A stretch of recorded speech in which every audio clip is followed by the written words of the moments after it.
Today, we're immersing ourselves in a really tough topic. It's one defined by immediate grief, very intense politics, and just an overwhelming wave of information and misinformation. We're talking about the response to the tragic killing of conservative activist Charlie Kirk back on September 10th. It's a heavy one. Yeah. And the landscape is incredibly complex. Absolutely. So we've gathered the source material. We have the official pronouncements from federal investigators, specifically FBI Director Kash Patel. And alongside that, we've got detailed reporting that tracks the competing, often explosive public narratives that just erupted online almost instantly. Right. Our mission today is to try and perform a kind of surgical separation, what the investigation knows versus what the public believes, and maybe explore what the implications of that huge gap really are. Okay, let's unpack this. That separation is completely essential, I think. But it's also the central difficulty, isn't it, with this story? How so? Well, a high-profile event like this, it immediately creates a vacuum of verifiable information. And that vacuum, it gets filled like instantaneously with politically charged speculation, theories, you name it. So to really understand what happened. Exactly. To truly get a handle on this moment, you need to grasp not just the facts the FBI has confirmed, but also the sheer scope of the speculation they're simultaneously having to, well, combat. And they have to do this even while keeping the core investigative process, confidential for legal reasons. Okay, let's start there then. The official response. The FBI's commitment, articulated by Director Patel, it was immediate, it was strong. He pledged to pursue every lead and examine every facet of the shooting. Promised their work wouldn't stop until every question is answered. That's a statement designed, really, to instill confidence, or at least tried to, in a public that's already fractured and looking for answers. And the sources, they really show what that huge scope entails. What are they actually looking at? Well, it's essentially a classic homicide investigation, but scaled way up because of the profile of the victim and the context. It's focused naturally on the 22-year-old suspected gunman, Tyler Robinson. Okay. And the investigation seems built on two main pillars. First, determining the mechanics of the crime, like how it actually happened physically. And second, determining the intent behind it. Specifically, the big question is about coordination. Did he act alone? Right, the lone wolf versus conspiracy question that always comes up. So what are the key pieces of evidence they're scrutinizing for those two questions? Well, on the mechanical side, they're looking really closely at forensic details. Things like the angle and the precise location of the gunshot. What does that tell them? Well, it can indicate if the shooter had a clear, unobstructed field of fire, maybe suggesting planning, or if the position implies something else, maybe coordination, maybe timing with others on the ground. Okay. They're also, meticulously tracking the logistics, like how was the weapon transported, where did it come from, standard investigative work, but critical. But it feels like the more modern, maybe higher value evidence these days is digital, isn't it? Oh, absolutely. And the sources confirm the investigation is heavily focused on Robinson's digital footprint. That's huge. Like what specifically? They are analyzing his text message confession, which, that immediately establishes some level of intent right there. Sure. But maybe more critically, they're sifting through his activity on platforms like Discord. Why Discord? Because Discord activity, it can reveal real-time communication, maybe planning discussions, or even streams of radicalization. It's potentially the difference between finding a spontaneous, isolated act. And an act that was maybe orchestrated or at least had external knowledge or support. Precisely. That's what they're digging for in those digital trails. And then there was that really unusual detail noted in the sources, which speaks directly to potential coordination, the mention of hand signals. Yeah, that detail's particularly telling, I think. It tells you about the thoroughness of the investigation. How so? The very fact that investigators are looking into whether hand signals observed near Kirk around the time of the shooting were used for potential coordination. It just suggests they're leaving absolutely no stone unturned. Okay. It shows they're taking every potential hint, even subtle ones, of external involvement really seriously.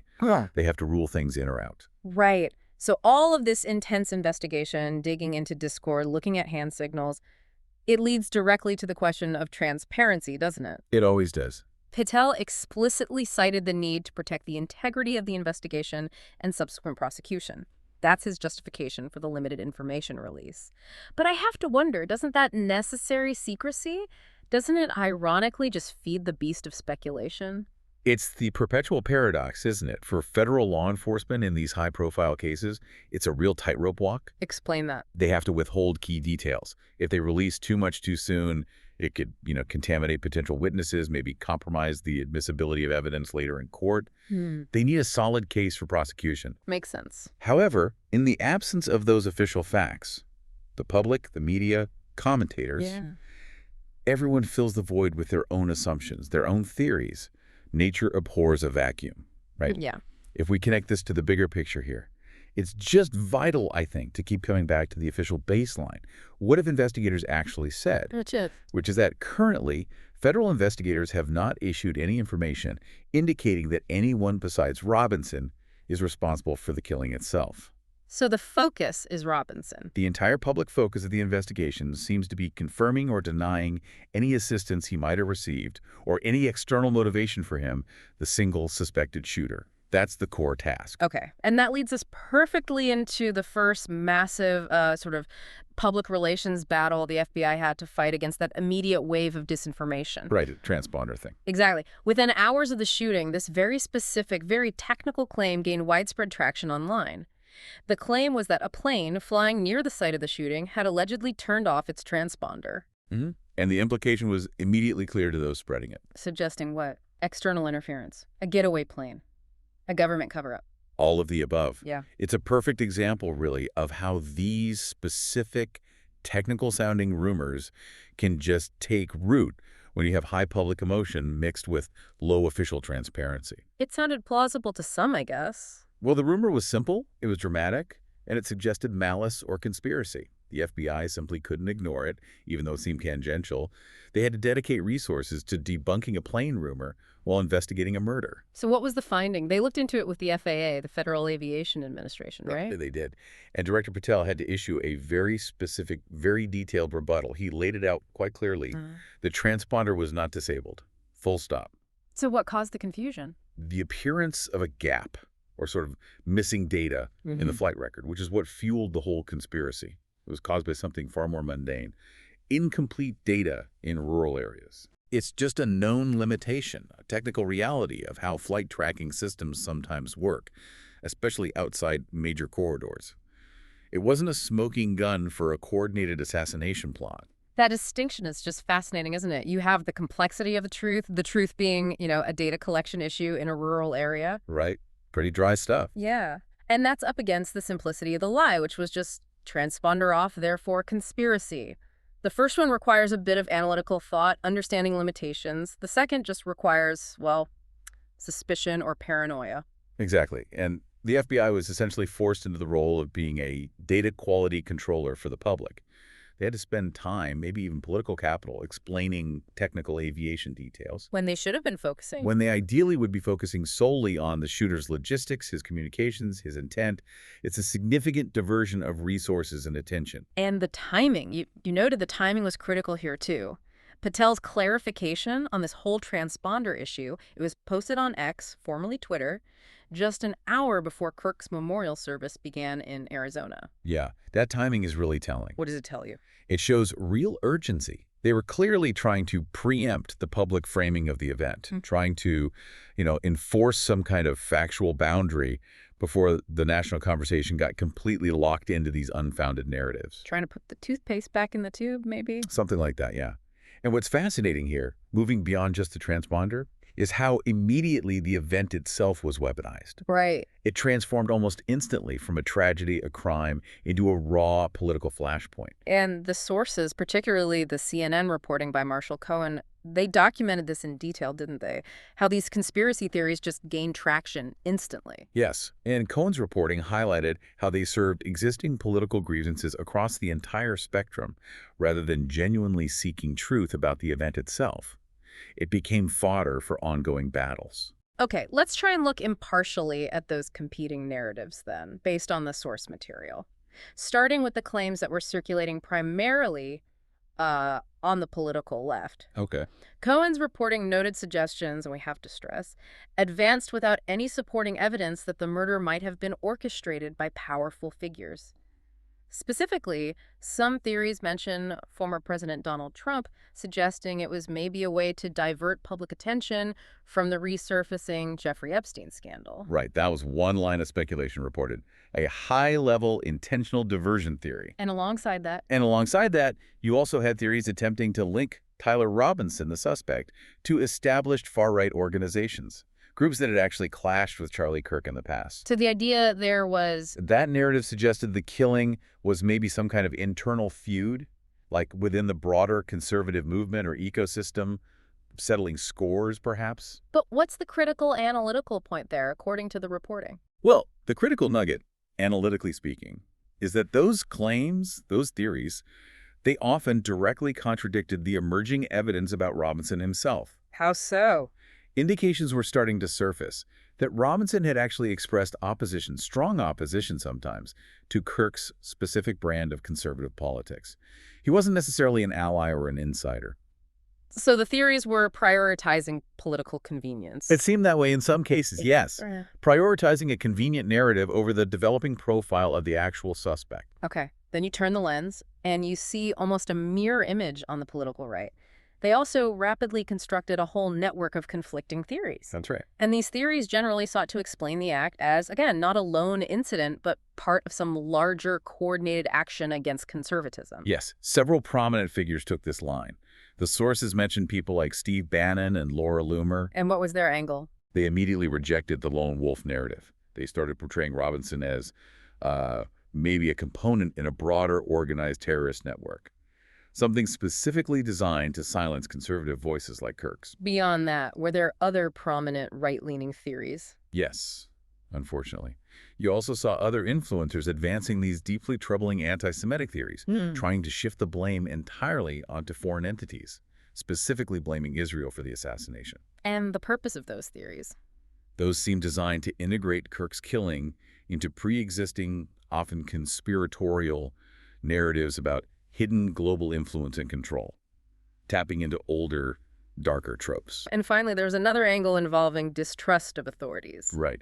Candace Owens, for instance, publicly alleged, again, the sources note, without any substantiation, that federal authorities themselves are engaged in an active cover-up. Which echoes what we saw earlier. It echoes that same sentiment of deep distrust in the official process that we saw fueling the transponder claims, a belief that the official story can't be trusted. Okay, so here's where it gets really interesting for you, the listener, when you put all this side by side, analyzing the sources.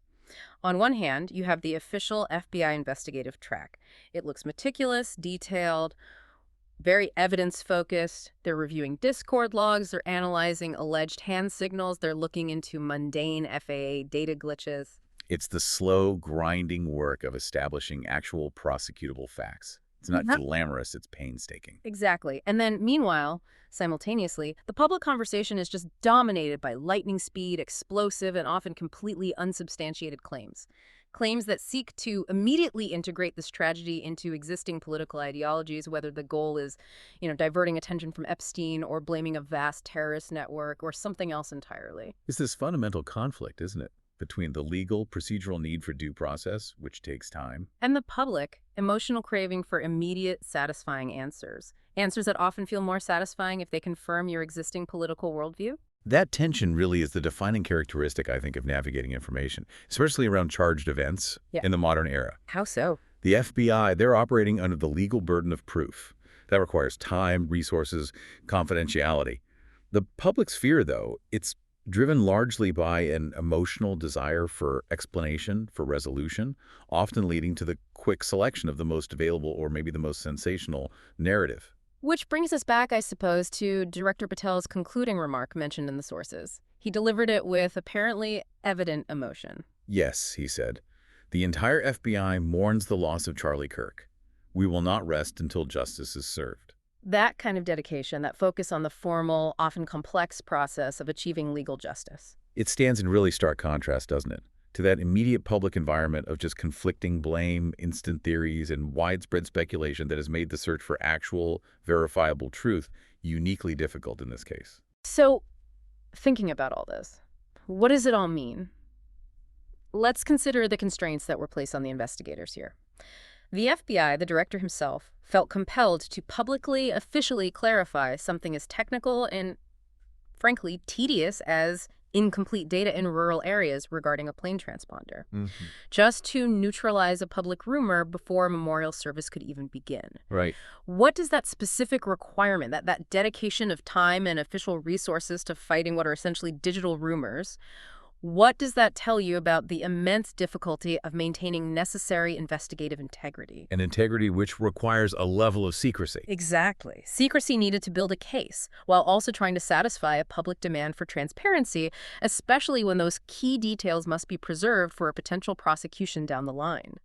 It highlights a really profound conflict, a fundamental tension in contemporary law enforcement and how it interacts with the modern information environment. There are no easy answers there. It's definitely a lot to process. We really appreciate you joining us for this deep dive into the source material surrounding this difficult event. We'll see you next time.